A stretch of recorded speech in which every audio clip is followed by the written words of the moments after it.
신데렐라. 신데렐라 어디 있니? 신데렐라. 새엄마가 신데렐라를 불렀어. 또 일을 시키려나 봐. 밥은 다 지었니? 청소는? 빨래는? 언니들은 펀둥펀둥 돌기만 하는데 신데렐라는 하루 종일 일만 했대.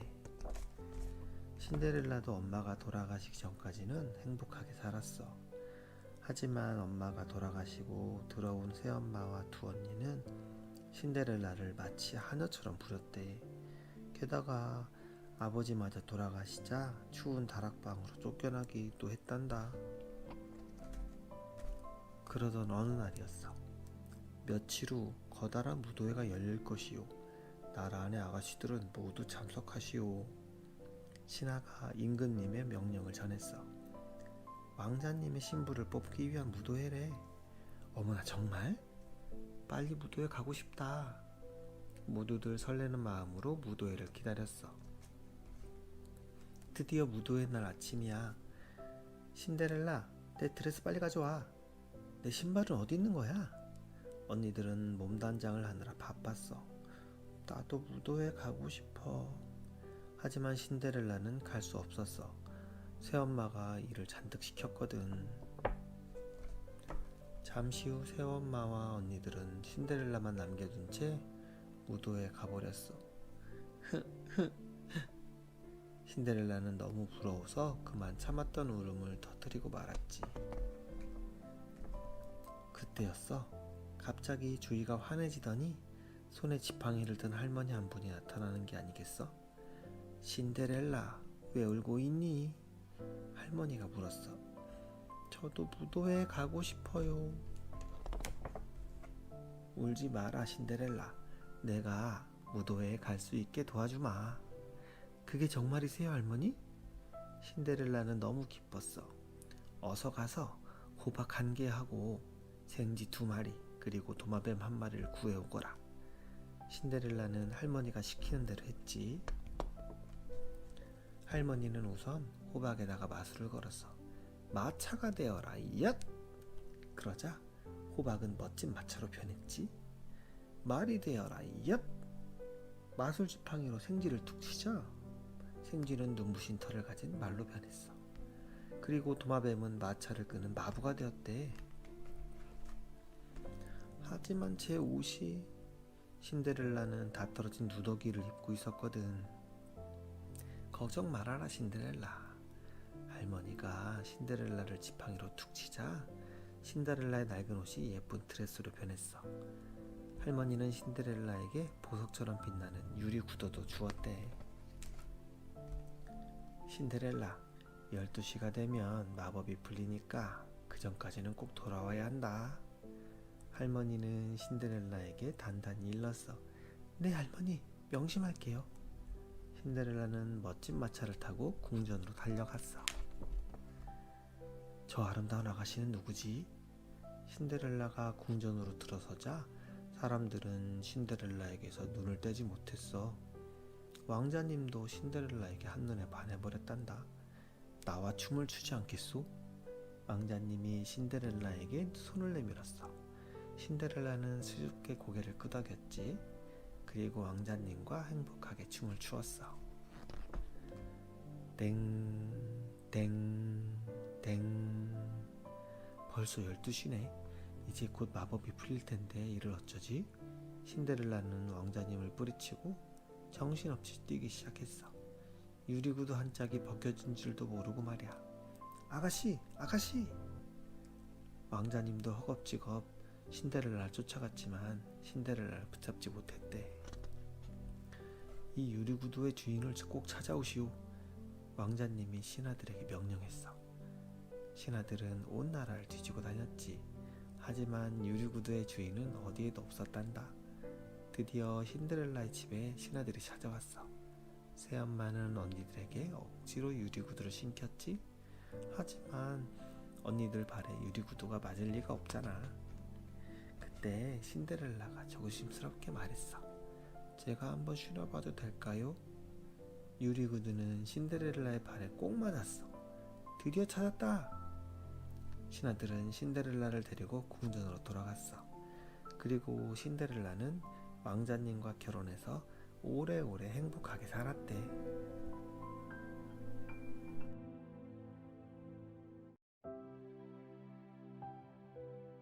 홍길동. 홍판서는 길동이가 태어나기 전에 용이 하늘로 올라가는 꿈을 꾸었대.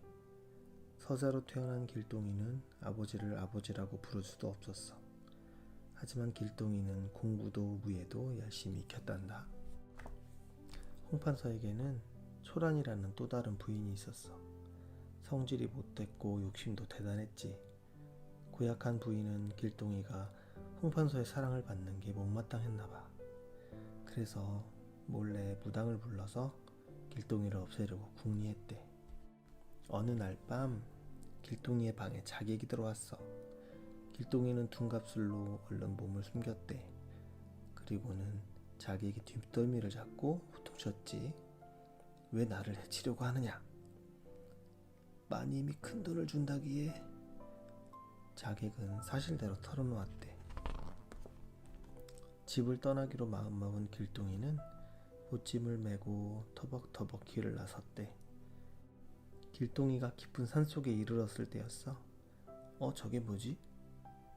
산중턱에 커다란 돌문이 있지 뭐야. 길동이는 돌문을 열고 안으로 들어가 봤어. 돌문 안쪽에는 넓은 초원이 펼쳐져 있고 100여 채의 집들이 마을을 이루고 있었대. 알고 보니 도둑들의 소굴이었지 뭐야. 우리와 함께 살고 싶다면 저 돌을 들어보시오.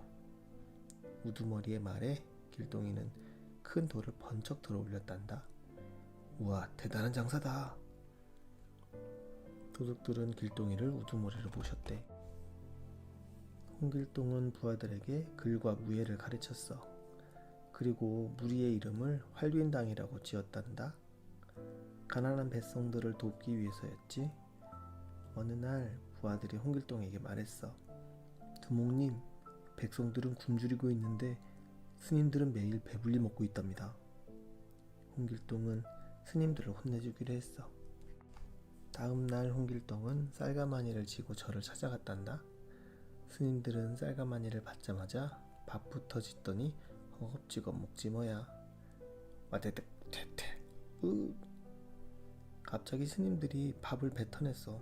밥 속에 돌이 잔뜩 들어있었거든.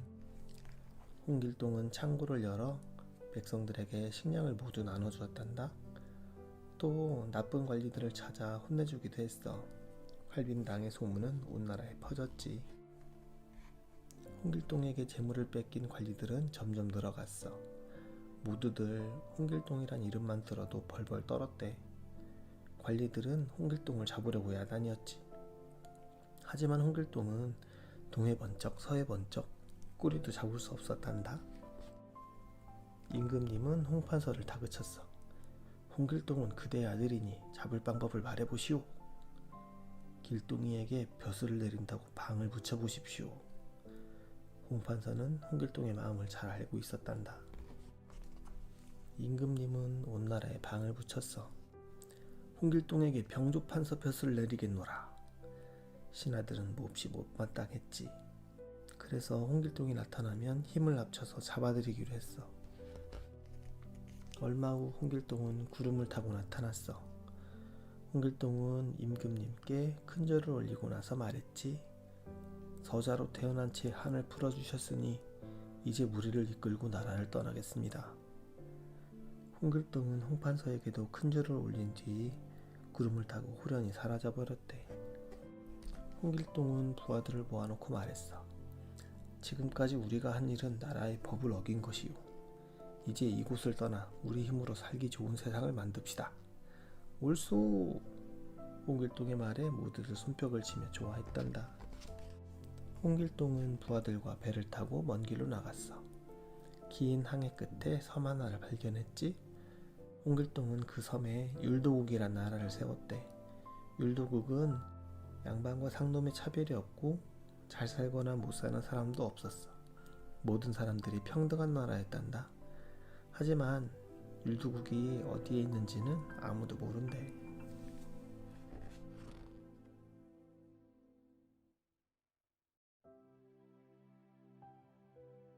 잠자는 숲속의 공주. 으하하하. 임금님의 웃음소리 좀 들어봐. 궁전이 흔들흔들 무너질 정도야. 오랫동안 아이가 없었는데 드디어 예쁜 공주님이 태어났거든. 임금님은 큰 잔치를 열기로 했어.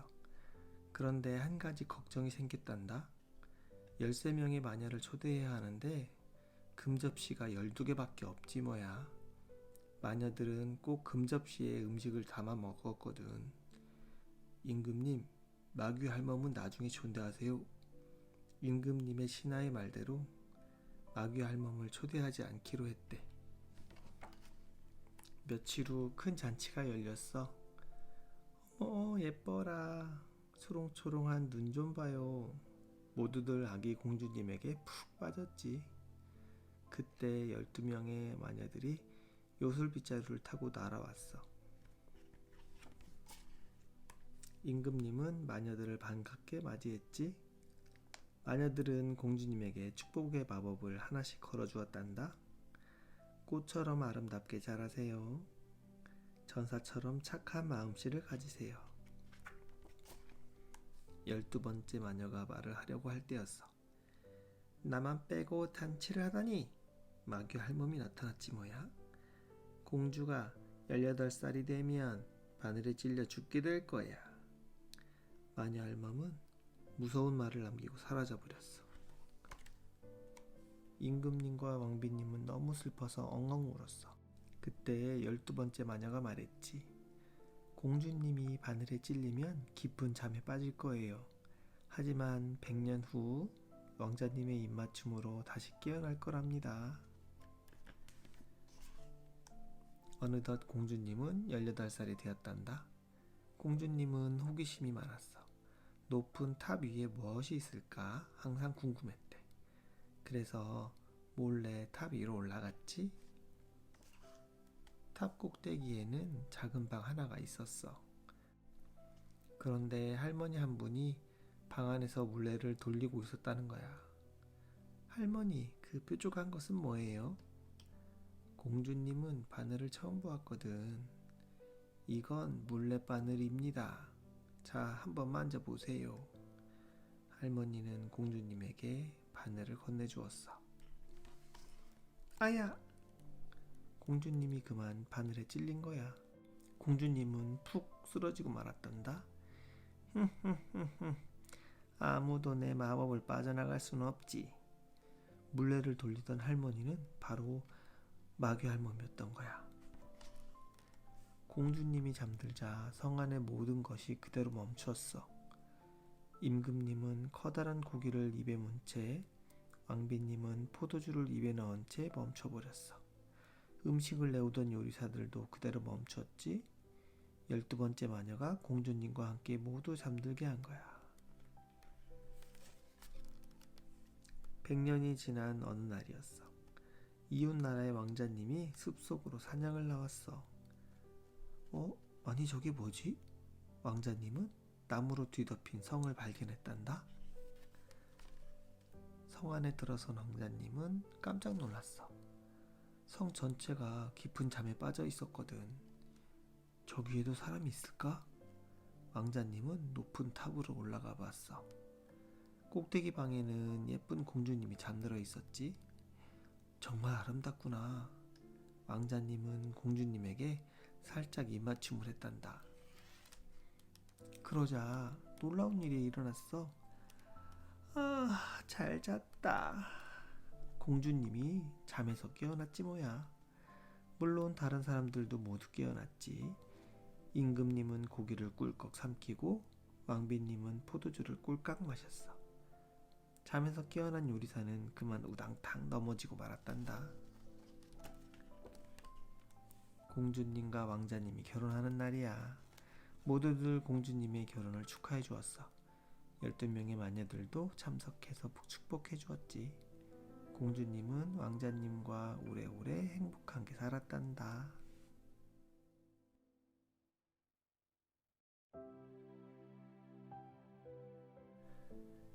냄새값, 소리값.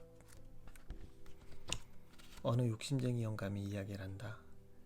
영감의 욕심이 얼마나 대단한지 낮잠 자던 개도 놀라 도망갈 정도였어.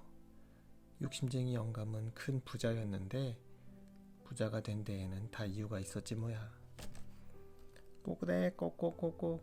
저런, 이웃집 농부네 닭이 욕심쟁이 영감의 집으로 들어갔네.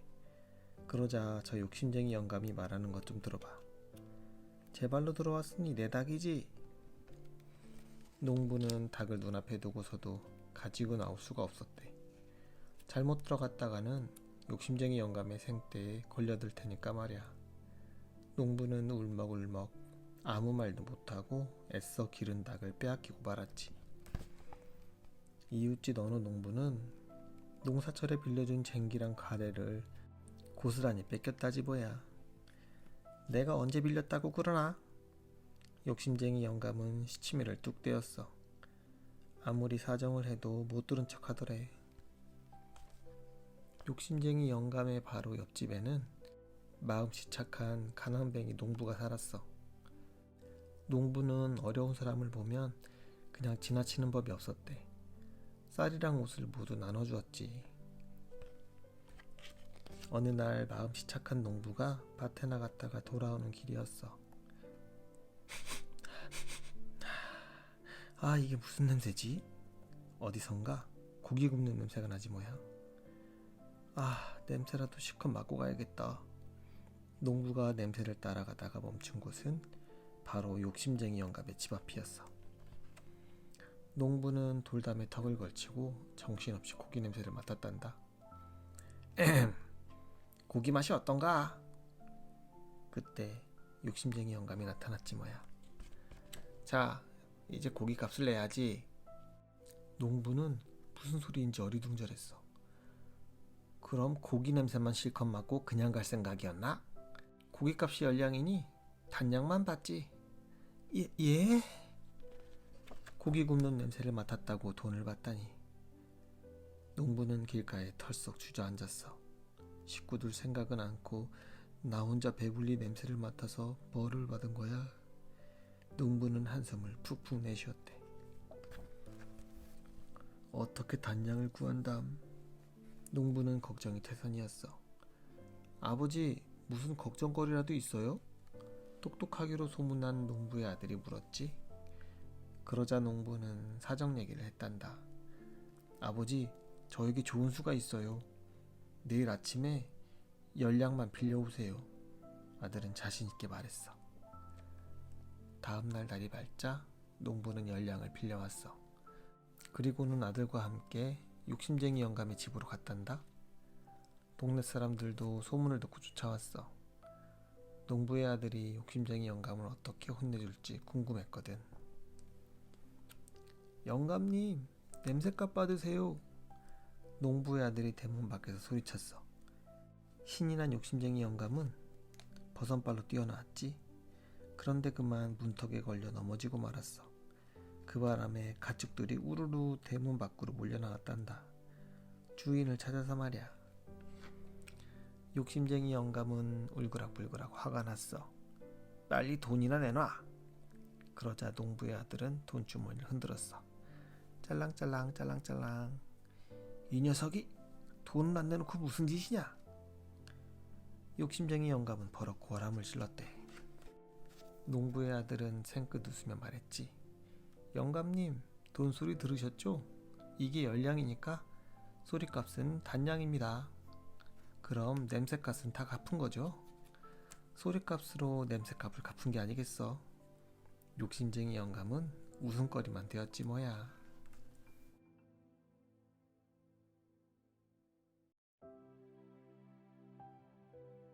아기 돼지 삼형제. 옛날에 아기 돼지 삼형제가 살았어요. 어느 날 엄마 돼지가 아기 돼지들을 불렀어요. 이제 너희들도 다 컸으니 스스로 집을 짓고 살아보렴. 아기 돼지들은 각자 짐을 챙겨 함께 집을 나섰어요. 새 갈림길이 나오자 아기 돼지 삼형제는 각자 집을 짓기 위해 헤어졌어요. 첫째 돼지는 잠자기를 좋아했어요. 여기저기 널려있는 지푸라기를 주워다 대충 엮어 집을 만들고는 쿨쿨 잠이 들었어요. 둘째 돼지는 먹는 것을 좋아했어요. 길을 따라 걷다가 배가 고파진 둘째는 나뭇가지들을 모아 뚝딱뚝딱 대충 집을 짓고는 냠냠 맛있는 음식을 먹었어요. 셋째 돼지는 볕이 잘 드는 평평한 땅을 골랐어요. 자, 위주에 튼튼한 집을 지어야지. 부지런한 셋째 돼지는 무거운 벽돌을 차곡차곡 쌓아 올려 비바람에도 끄떡없는 튼튼한 집을 지었어요. 어느 날 배고픈 늑대가 첫째 돼지 앞에 나타났어요. 첫째 돼지가 깜짝 놀라 집 안으로 숨었지만 늑대가 하고 입김을 불자 집은 훌렁 날아가 버리고 말았어요. 첫째 돼지는 둘째 돼지 집으로 도망쳤어요. 늑대도 곧 쫓아왔어요. 이런 장난감 같은 집쯤이야. 늑대가 입김을 2번 불자 집은 와르르 무너져 버렸어요. 첫째 돼지와 둘째 돼지는 서둘러 셋째 돼지 집으로 도망쳤어요. 흐흐, 돼지 3마리를 한꺼번에 먹을 수 있겠구나. 늑대는 여유 부리며 셋째 돼지 집으로 찾아왔어요. 돼지들아 착하지, 문을 열어보렴. 들어올 테면 들어와봐. 셋째 돼지가 소리쳤어요.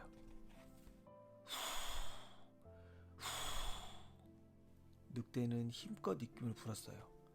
집은 그 자리에 그대로 있었지요. 얼굴이 빨개지도록 입김을 불고 발로 쿵쿵 차보아도 셋째 돼지의 집은 끄떡도 하지 않았어요. 안 되겠다, 굴뚝으로 들어가야겠어. 꾀를 낸 늑대는 지붕 위로 올라갔어요. 늑대가 굴뚝 위로 들어오려나 봐. 어쩌지? 괜찮아, 좋은 생각이 있어. 셋째 돼지는 큰 솥에 팔팔 물을 끓였어요. 늑대는 그것도 모르고 굴뚝을 내려오다 펄펄 끓는 물에 빠지고 말았어요. 아 뜨거워! 내 늑대는 걸음아 나살려라 도망가서 다신 얼씬도 하지 않았어요. 아기 돼지들은 함께 살 집을 새로 짓기로 했어요. 열심히 벽돌도 모으고 영차영차 쌓아 올려서 크고 튼튼하고 멋진 집을 지었어요. 아기 돼지 삼형제는 새 집에서 오래오래 사이좋게 살았답니다.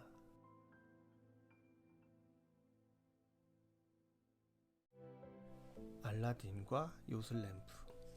알라딘은 모험을 좋아하고 호기심 많은 소년이었어요.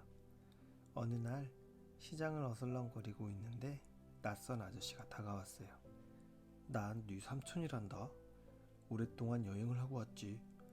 신기한 물건들을 보여줄 테니까 날 따라오렴. 사실 아저씨는 마법사였어요. 알라딘은 마법사를 따라 나섰어요. 마법사는 알라딘에게 요술 반지를 쥐어주고는 깊은 동굴로 밀어 넣었어요. 알라딘, 거기 낡은 램프를 위로 던져주렴. 안 돼요. 저부터 꺼내주세요. 화가 난 마법사는 동굴 입구를 막아버렸어요. 아, 여기서 어떻게 나가지? 알라딘이 저도 모르게 손에 낀 반지를 문지르자 펑 소리가 나며 반지 요정이 나타났어요. 주인님, 무엇을 도와드릴까요? 나를 집으로 데려다 다오. 눈 깜짝할 사이에 집으로 돌아온 알라딘은 낡은 램프를 깨끗이 닦았어요. 그때 또다시 펑 소리와 함께 램프의 요정이 나타났어요. 주인님, 저는 램프의 요정입니다. 소원을 말씀해보세요. 알라딘은 램프 요정 덕분에 큰 부자가 되었어요.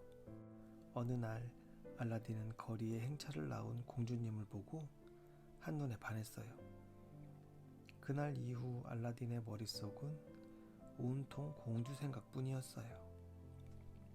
램프의 요정아, 공주와 결혼하고 싶어. 제가 도와드리지요. 알라딘은 보석이 가득 든 상자를 들고 왕을 찾아갔어요. 공주님과 결혼하고 싶습니다. 왕은 알라딘의 당당한 태도가 마음에 들었어요. 그렇다면 공주와 함께 살 궁전을 보여주게. 다음 날 뚝딱 지어진 으리으리한 궁전을 본 왕은 공주와의 결혼을 허락했어요. 알라딘은 멋진 궁전에서 공주와 행복하게 살았어요. 한편 알라딘의 소식을 들은 마법사는 램프를 빼앗기 위해 기회를 노리고 있었죠. 어느 날 알라딘이 성을 비운 사이 마법사는 램프 장소로 변신해 궁을 찾아갔어요. 헌 램프를 새 램프로 바꿔드립니다. 그 소리를 들은 공주는 알라딘의 낡은 램프를 마법사의 새 램프로 바꾸고 말았어요. 마법사는 램프를 문질러 램프 요정을 불러냈어요. 주인님, 무엇을 도와드릴까요? 이 성과 공주를 당장 아프리카로 옮겨라. 성으로 돌아온 알라딘은 텅 빈 자리를 보고 깜짝 놀랐어요. 슬픔에 빠진 알라딘은 문득 반지가 생각났어요. 반지를 문지르자 반지 요정이 나타났어요. 반지 요정아, 나를 공주가 있는 곳으로 데려가다오. 반지 요정은 알라딘을 업고 아프리카로 날아갔어요.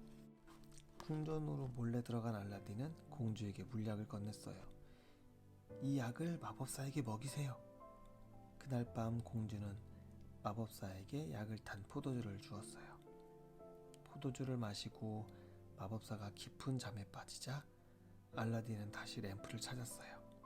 램프의 요정은 알라딘과 공주 그리고 성을 원래 자리로 옮겨놨어요.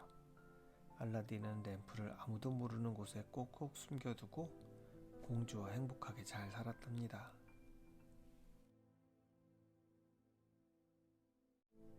호랑이 아가씨의 슬픈 사랑 이야기. 오늘도 돌쇠의 탑돌이가 시작되었어. 올해에는 꼭 장가를 들게 해주세요. 돌쇠는 뱅글뱅글 탑을 돌면서 열심히 소원을 빌었지. 아이쿠, 돌뿌리에 걸려 넘어져도 꼬르르르 뱃속에서 아우성을 쳐도 탑돌이를 멈추지 않았대. 어느덧 하늘은 깜깜해지고 사람들은 하나둘씩 산을 내려갔어. 하지만 돌쇠는 내려갈 생각을 하지 않네.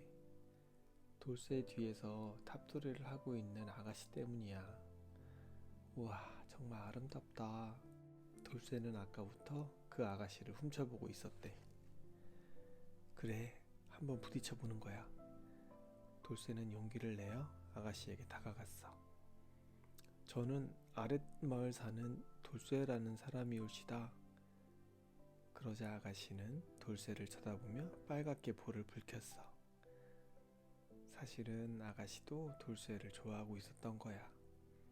두 사람은 금세 가까워졌단다. 밤이 깊어지자 돌쇠는 아가씨를 집까지 바래다 주었어. 얼마쯤 산을 내려가자 오두막집 한 채가 나왔지. 아니, 어쩌자고 사람을 데려왔니? 곧 네 오빠들이 올 텐데. 아가씨의 어머니는 돌쇠를 보자 깜짝 놀랐어. 그러더니 돌쇠를 가마솥 안으로 밀어넣지 뭐야. 잠시 후 커다란 호랑이 3마리가 어슬렁어슬렁 마당으로 들어섰어. 어디선가 사람 냄새가 나네. 호랑이들은 콧구멍을 벌렁거리며 온 집안을 뒤지고 다녔지. 아마 내 몸에 사람 냄새가 배었나 보다. 어머니는 얼른 호랑이들 앞을 가로막았어. 한편 가마솥에 숨어있던 돌쇠는 숨이 탁 막히는 것 같았어. 그렇다면 저 아가씨도 호랑이란 말인가? 겨우 사랑하는 사람을 만났는데 호랑이라니. 게다가 무서운 오빠들도 셋이나 있고 말이야. 뒤로 넘어가지 않은 게 다행이지 뭐. 그때였어. 갑자기 하늘에서 꽝 벼락이 치더니 커다란 목소리가 들려오는 게 아니겠어? 이 나쁜 호랑이 놈들아, 너희들 중 한 마리의 목숨을 바쳐서 죗값을 치러가라. 그러자 호랑이들은 서로를 헐뜯으며 다투기 시작했어. 그러자 아가씨는 차분한 목소리로 호랑이들에게 말했어. 오빠들이 앞으로 착하게 산다면 제가 대신 목숨을 내놓겠어요. 그게 정말이니? 네, 그러니 다시는 이곳에 나타나지 마세요. 아가씨의 말이 끝나자마자 호랑이들은 뒤도 돌아보지 않고 달아나 버렸대.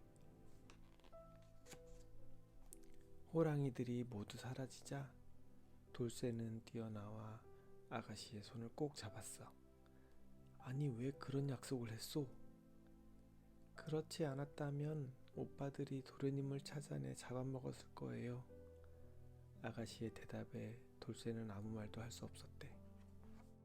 짧은 시간이었지만 저를 사랑해 주신 도련님의 마음에 보답하고 싶어요. 아가씨는 눈물을 뚝뚝 흘리며 말했어. 호랑이라도 상관없으니 제발 내 곁에 있어 주시오. 돌쇠가 간절히 말했지만 아가씨는 고개를 내저었어. 내일 아침 저는 호랑이로 변해 마을에서 큰 소동을 일으킬 거예요. 그때 도련님이 저를 죽이세요. 그러면 큰 벼슬을 얻으실 수 있을 거예요. 나는 절대로 그렇게 할 수 없소. 그래야 제가 편하게 눈을 감을 수 있어요. 아가씨의 간곡한 부탁에 돌쇠는 눈물을 닦으며 산을 내려왔단다. 다음날 아침 마을 한복판에 호랑이 한 마리가 나타났어. 어흥 어흥. 마을은 그야말로 아수라장이 되었지. 이 사실을 안 임금님은 커다란 방을 붙였어. 호랑이를 잡는 사람에게는 큰 벼슬을 내리겠다. 제가 호랑이를 잡아오겠습니다. 돌쇠는 눈물을 머금고 임금님께 말했지. 돌쇠가 나타나자 호랑이는 숲속으로 달아났어. 물론 돌쇠가 그 뒤를 따랐고 말이야. 하지만 돌쇠는 차마 호랑이를 찌르지 못했대. 그러자 호랑이는 사람으로 변해 스스로 자신을 찔렀어. 안 돼! 죽으면 안 돼요! 돌쇠는 호랑이를 안고 한참 동안 눈물을 흘렸단다. 돌쇠는 호랑이를 어깨에 메고 마을로 내려왔어. 아니, 그 무서운 호랑이를 어떻게 잡았어? 사람들이 물었지만 돌쇠는 아무 말도 하지 않았어. 돌쇠는 아가씨를 위해 큰 절을 세웠지. 그 후 그 절에는 아가씨의 넋을 위로하는 돌쇠의 연불 소리가 끊이지 않았단다.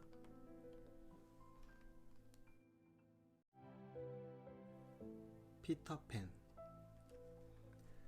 고요한 어느 날 밤, 피터팬과 팅커벨이 웬디와 동생들이 방으로 날아 들어왔어요. 그때 멍멍 강아지가 피터팬의 그림자를 물어 뜯었어요. 잠에서 깬 웬디는 피터팬의 찢어진 그림자를 꿰매주었죠.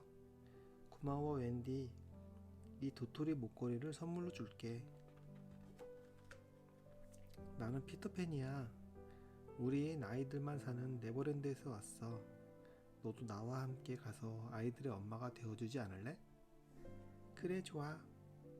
피터팬이 웬디와 동생들에게 요술가루를 뿌리자 아이들의 몸이 두둥실 날아올랐어요. 한참을 날아가니 마침내 네버랜드가 보였어요. 황금빛으로 빛나는 아름다운 섬이었어요. 그때 후크 선장이 아이들에게 대포를 쏘았어요. 후크 선장은 피터팬과 싸우다가 오른팔을 잃어서 피터팬을 잡으려고 쫓아다니고 있었어요. 아이들은 후크 선장을 피해 네버랜드로 날아갔어요. 그런데 네버랜드의 아이들이 웬디를 독수리로 착각해서 화살을 쏘고 말았어요. 웬디는 가슴에 화살을 맞고 떨어졌죠. 피터팬이 슬퍼하며 웬디를 안아 일으키자 웬디가 눈을 떴어요. 화살이 피터팬이 준 도토리 목걸이에 맞았던 거예요. 네버랜드의 아이들은 웬디와 동생을 반갑게 맞아주었어요. 웬디는 아이들에게 재밌는 이야기도 들려주고 정성껏 보살펴 주었어요. 아이들은 웬디를 엄마처럼 따랐지요. 이튿날 피터팬과 아이들은 인어들을 보러 갔어요. 우와, 진짜 인어야. 정말 예쁘구나. 아름다운 인어들이 바위에 앉아 노래를 불렀어요. 모두들 그 모습을 보고 있는데 어디선가 비명소리가 들렸어요. 비명소리가 들리는 곳으로 가보니 인디안 소녀가 해적들에게 붙잡혀 있었어요. 소녀를 당장 풀어주거라! 피터팬이 후크 선장 목소리를 흉내내서 외치자 해적들이 인디안 소녀를 풀어주었어요. 인디안 소녀의 아버지인 주장은 피터팬에게 고마워하며 큰 잔치를 열어주었어요. 피터팬은 인디언들과 춤추며 시간 가는 줄 몰랐죠. 시간이 늦어지자 웬디는 아이들이 걱정되어 집으로 돌아왔어요. 팅커벨도 따라 나섰죠. 그러나 집에는 아무도 없었어요. 후크 선장이 피터팬이 없는 사이에 아이들을 잡아간 거예요. 웬디와 동생들도 곧 후크 선장의 배로 끌려갔어요. 후크 선장이 웬디를 막 바다에 빠뜨리려고 할 때 어디선가 째깍째깍 소리가 들렸어요. 으악! 내 팔과 시계를 삼킨 한 거잖아. 그때 피터팬이 나타났어요. 이 못된 후크 선장, 내 칼을 받아라! 피터팬의 칼을 피하려던 후크 선장은 바다로 떨어졌어요. 그리고 악어와 함께 사라졌지요. 웬디와 동생들은 이제 그만 부모님이 계시는 집으로 돌아가고 싶었어요. 얘들아, 이제 우리 돌아가야 할 것 같아. 그동안 너무 즐거웠어. 웬디와 동생들을 태운 배가 둥실 떠올랐어요. 집에서는 엄마 아빠가 기다리고 있었어요. 피터팬, 우리와 함께 살지 않을래? 나는 네버랜드 아이들과 함께 영원히 자라지 않는 아이로 살래. 피터팬과 팅커벨은 반짝이는 밤하늘 속으로 멀리 날아갔대요. 난쟁이와 구두빵 할아버지. 이게 마지막 구두가 되겠구나. 휴. 구두빵 할아버지는 한숨을 길게 내쉬었어. 가죽이 조금밖에 남지 않았거든. 할아버지는 구두를 아주 싸게 팔았대. 불쌍한 사람들에게는 거저 주기도 했지. 그래서 마음씨 착한 할아버지는 항상 가난했어. 할아버지는 가죽에다 멋진 신발 모양을 그렸어. 졸려. 나머지는 내일 해야겠다. 할아버지는 가죽을 그대로 둔 채 2층으로 올라갔어. 하지만 밤새 잠을 이루지 못했지. 가죽이 없으니 구두를 더 이상 만들 수가 없잖아. 그래서 할아버지는 간절히 기도를 드렸대. 구두를 계속 만들 수 있게 해달라고 말이야. 다음날 아침 아주 놀라운 일이 일어났어. 아이고, 이게 어떻게 된 일이지? 작업대 위에 멋진 신발이 만들어져 있지 않겠어? 영감이 착해서 하나님이 선물을 주셨나봐요. 할머니는 감사의 눈물을 흘렸어. 할머니는 얼른 구두를 진열대 위에 갖다 놓았지. 잠시 후 멋쟁이 신사가 가게 안으로 들어왔어. 돈은 얼마든지 드릴 테니 이 구두를 나에게 파시오. 신사는 누가 빼앗기라도 할까봐 구두를 꼭 쥐고 말하지 뭐야. 할아버지는 한박 웃음을 지으며 구두를 팔았대. 할아버지는 구두를 판 돈으로 가죽을 샀어. 그리고 또 열심히 구두를 만들었지. 영감, 이제 그만 주무세요. 2층에서 할머니의 목소리가 들려왔어. 벌써 잘 시간인가? 할아버지는 구두 모양만 그려놓고 침실로 갔대. 그런데 다음날 아침 할아버지는 또 깜짝 놀랐어. 탁자 위에 멋진 구두가 2켤레나 만들어져 있었거든. 할멈, 빨리 내려와 봐요.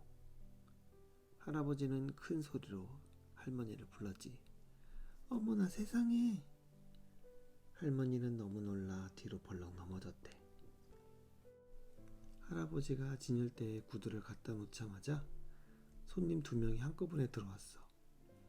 할아버지, 구두를 모두 저에게 파세요. 젊은 신사가 말했어. 아니에요. 저에게 파세요, 저에게. 뚱뚱한 아저씨가 말했지. 두 사람은 한참 동안 실랑이를 했대. 할아버지는 사이좋게 하나씩 나누어 줬단다. 그런데 다음 날도 그 다음 날도 멋진 구두가 만들어져 있는 거야. 영감, 도대체 누가 구두를 만들어 놓는 걸까요? 할머니는 몹시 궁금했지. 글쎄, 할아버지도 고개만 갸웃거릴 뿐이었어. 오늘은 내가 꼭 지켜봐야겠어요. 할머니는 밤마다 작업실을 지키기로 했대. 하지만 할머니는 금세 잠이 들고 말았어. 오늘 밤은 절대 자지 말아야지. 할머니는 마음을 굳게 먹고 작업실 문 앞에 앉았어. 하지만 금방 꾸벅꾸벅 졸기 시작했지 뭐야. 그러다가 그만 머리가 문에 쾅 하고 부딪혔어. 아야, 아야. 할머니는 깜짝 놀라 잠에서 깨어났어. 아참, 구두. 할머니는 얼른 열쇠 구멍으로 작업실 안을 들여다봤어. 어머나, 난쟁이잖아. 벌거벗은 난쟁이들이 이리저리 돌아다니며 구두를 만들고 있었어. 싹둑싹둑 가위질을 하고 유리조리 꿰매고 쓱싹쓱싹 걸레질까지 하지 뭐야. 할머니는 재빨리 2층으로 뛰어 올라갔어. 영감, 내 말 좀 들어봐요. 할머니는 할아버지를 흔들어 깨웠지. 할아버지는 난쟁이들의 이야기를 듣고 눈가에 그렁그렁 눈물이 고였어. 너무 고마웠거든. 영감, 우리가 난쟁이들에게 옷이랑 신발을 만들어주면 어떨까요? 옳거니, 그거 좋지. 할아버지도 맞장구를 쳤어. 할아버지는 튼튼한 가죽으로 신발을 만들고 할머니는 알록달록 옷감으로 예쁜 옷을 만들었지. 이제 난쟁이들이 입기만 하면 되겠군. 할아버지와 할머니는 신발과 옷을 작업대 위에 두고 층실로 올라갔어. 밤이 되자 난쟁이들이 들어왔어. 이게 뭐지? 난쟁이들은 옷과 신발을 보고 깜짝 놀랐대. 우리에게 주는 선물인가 봐. 그래, 우리에게 꼭 맞겠는걸? 난쟁이들은 저마다 옷과 신발을 하나씩 골라 입었어. 우와, 이뻐, 이뻐, 너무 예뻐. 난쟁이들은 빙글빙글 춤을 추었지. 다음날 할아버지의 얼굴에 한박 웃음이 피어났어. 난쟁이들이 다녀갔나 봐요. 난쟁이들의 옷과 신발이 모두 사라져버렸거든.